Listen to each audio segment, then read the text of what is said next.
Hi, this is Kevin Ashbridge from kevinashbridge.com.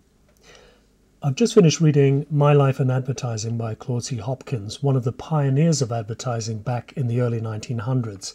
The book was recommended to me by Peter Garrity, and I'm very grateful for that suggestion.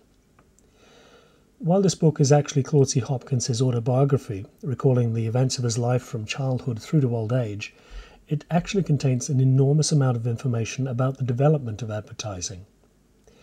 At the start of his career, in around 1885, advertising was almost non-existent as a marketing tool, and certainly not the profession it has become today. What makes Hopkins' book fascinating to me is that it includes many principles of advertising and marketing that are still as valid today as they were 100 years ago. And just to note that Hopkins distills many of these advertising insights further in his other book, Scientific Advertising, which I'll cover soon. As I went through Hopkins' book, I highlighted certain passages that stood out for me, and in this video, and a few more to follow, I'll revisit these passages, which I've grouped together as a set of advertising principles, and discuss what they mean to me. Principle 1. Work hard, fail fast, fail often. The man who does 2 or 3 times the work of another learns 2 or 3 times as much. He makes more mistakes and more successes, and he learns from both. This is one of the first principles that Hopkins writes about, and it encapsulates much of the philosophy of his success. Hopkins was, by his own admission, and to use a modern phrase, a workaholic, and throughout his book, Hopkins points out how many more hours per day he worked compared to his colleagues. This work ethic was instilled in him from the hardships of his childhood, promoted by his mother's austere outlook on life, which shied away from everything but Bible study and, quote, service, which was in the form of backbreaking, grinding hard work. As an adult, Hopkins denounced forcing children to work in the extreme way that he had endured, but the practice of hard work itself never left him. Indeed, he was able to achieve an extraordinary amount in his workday simply because he worked more hours than anyone else. He used these many extra hours to develop almost single-handedly the field of advertising, which was then in its infancy. The attitude he took to the long hours he endured, and he never took a vacation, speaks volumes about the true secret of his success. He loved to work because he loved what he did. No man can succeed in any line where he finds himself in disagreement and where unhappiness results. To Hopkins, work was a passion, a vocation. He saw the long hours as his personal enjoyment. To Hopkins, work was a game. I consider business as a game, and I play it as a game. That is why I have been, and still am, so devoted to it. He was not afraid of making mistakes either. Indeed, he saw these as learning experiences. What was key about his approach to failing, quote unquote, was that he was able to keep the cost of the mistakes to a minimum.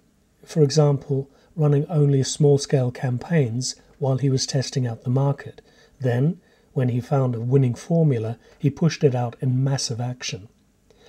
Looking back over his illustrious career, he attributed his enormous success to his mistakes. How have I been able to win from the situation so many great successes? Simply because I made so many mistakes in a small way and learned something from each. I made no mistake twice. Every once in a while I developed some great advertising principle. That endured. Principle 2. Know your audience. Claude Hopkins was proud of his humble beginnings. Indeed, he attributes his ability to sell directly to his upbringing among the Illinois poor. I owe much to my childhood poverty. It took me among the common people, of whom God made so many. I came to know them, their wants and impulses, their struggles and economics, their simplicities. Those common people whom I know so well became my future customers. When I talk to them in print or in person, they recognize me as one of their kind.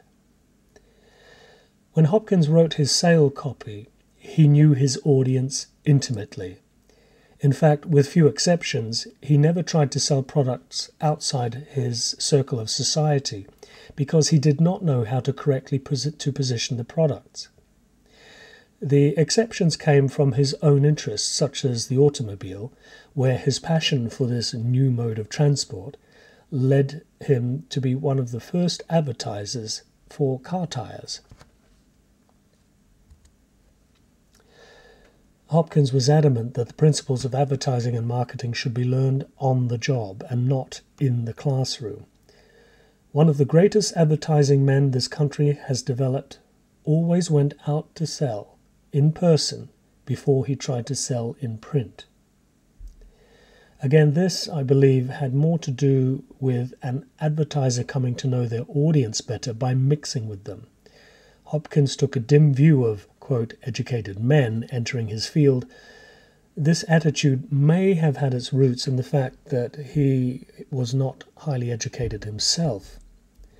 But it would be a shallow understanding of his advertising mastery that this mere jealousy formed such opinions. Indeed, he points us again to understand our audience, the need to position the product and write copy that this audience would buy from, not copy judged by any learned standards of literary value. The great majority of men and women cannot appreciate literary style. If they do, they fear it.